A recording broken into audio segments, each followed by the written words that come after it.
Class 11 Bangla বিড়াল, লিখেছেন বঙ্কিমচন্দ্র চট্টোপাধ্যায়। তোমরা সবাই মন দিয়ে শোনো আর লেখো, সবাই লাইক অ্যান্ড সাবস্ক্রাইবটা দিয়ে দাও। তবেই তাহার পুষ্টি। বিড়ালের মতো কীভাবে পুষ্টি হয়?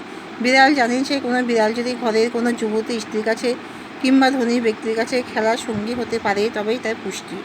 ঘরে পোষা পুষ্ট বিড়ালের রূপের ছটা দেখে অনেক মাজ্জার কী হয়ে পড়ে, কবি হয়ে পড়ে। আহার অভাবে বিড়ালের উদর কেমন, কৃষ্ণ অর্থাৎ রোগা। আহার অভাবে বিড়ালের দশা কেমন, উদর কৃষ্ণ অর্থাৎ রোগা।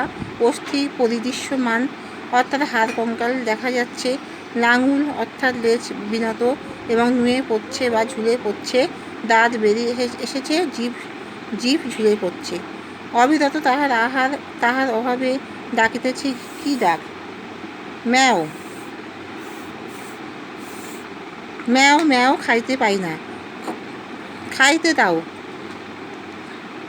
খেতে না দিলে বিড়াল কি করবে? চুরি করবে। এই জন্য এই পৃথিবীতে কেহ আইসে নাই। কিসের জন্য পৃথিবীতে কেউ আসে না? অনাহারে মরার জন্য। তাহলে এখানেই শেষ করলাম।